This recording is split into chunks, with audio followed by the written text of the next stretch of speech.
Hey guys, how's it going? I know this is a little unconventional to be presenting some information to you guys, but under some different circumstances, I've kind of had to resort to this. So just kind of bear with me. It's as awkward for me as it is for you to sit and watch it. So this definitely gives me a new respect for all these crazy YouTube posters.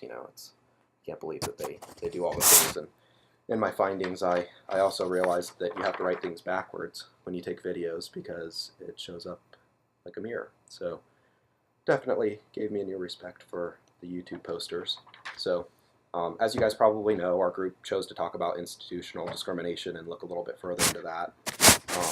And institutional discrimination that we chose to look at nationally was in the workplace, in residential neighborhoods, in our transportation systems, and also in our criminal justice system. And particularly, I looked at the criminal justice system. So let's look a little bit more into that.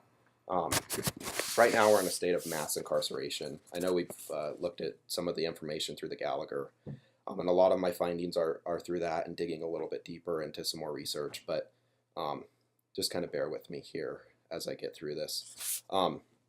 So, mass incarceration is basically saying that we're incarcerating more people now than we ever have as a nation. And in that mass incarceration, we are the only nation that incarcerates as many people as we do um, for the population that we have nationwide.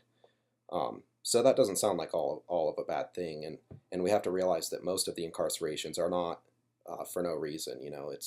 They are law-breaking citizens, and we're not just throwing them in jail for no reason. They are breaking the law, and it's pretty rare that somebody gets thrown in jail falsely. But the problem is that the statistics show that minorities are being targeted for this mass incarceration. And in Florida alone, blacks make up only 14% of the total population of the state, but they make up 43% of the state's prison systems. And that seems a little bit skewed because, obviously there's not that many people that are committing crimes at the rate that they are. Just doesn't make sense statistically. And the national trend also follows that suit. Almost 60% of all incarcerations in the nation are of minorities, and most of those incarcerations are tied to drug use or so some sort of drug paraphernalia, or selling drugs, or something to do with drugs. And that's kind of where the major problem comes in with institutional discrimination, is in our drug policy. And I looked further into that. I know we talked about it a little bit in the Gallagher, but it definitely didn't go into the detail that would give a good sense of what kind of discrimination is going on. And so in my findings, I found that crack cocaine versus powder cocaine is a huge issue with the minorities. Crack is punished more severely than powder cocaine, and crack is 100 times more regulated than powder cocaine. And typically, most of the crack incarcerations are of minorities, if that makes any sense. So basically what it's saying is it's the same drug, essentially, in a different form, but blacks are being targeted and being punished 100 times more than somebody that would have been found with the powder form of the drug. And sometimes they say that's because crack is kind of the pre-form of powder drugs, so they consider that to be the substance that the dealers use, whereas opposed to the powder form is more like a recreational use. And that's kind of where that comes in. It gets a little bit hairy. I actually found some research that talked about this drug policy, and it went into some detail about it. And it was very interesting to find that there was even discrimination and a little bit of racial bias in the research itself. And one of the authors, I won't say his name just out of respect, but he basically attributed the mass incarceration of minorities with crack cocaine to their preference of crack cocaine, which is totally wrong. And you can read between the lines and do more research into that, but it's not fair to say that a preference is the reason why there's as much incarceration of minorities as there is.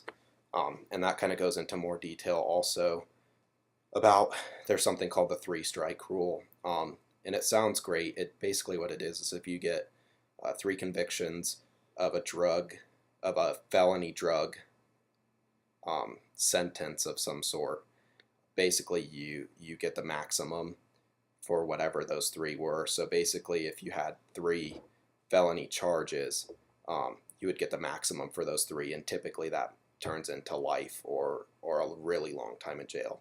And that doesn't sound like all of a bad thing, except the fact that minorities are totally being targeted in the first place for the drug use. And I'm sure Shamara will talk a little more about that as far as the minorities being targeted in poor neighborhoods, low-income neighborhoods, subsidized neighborhoods. But basically, that's the issues we're facing with the institutional discrimination. I wrote in my paper that basically Jim Crow isn't over. If you thought that Jim Crow was over in 1964, you're sadly mistaken. It's actually quite a bit worse now.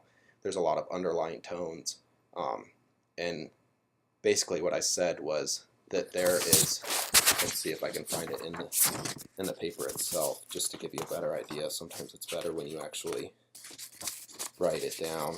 Just bear with me here for a second. Let's see here.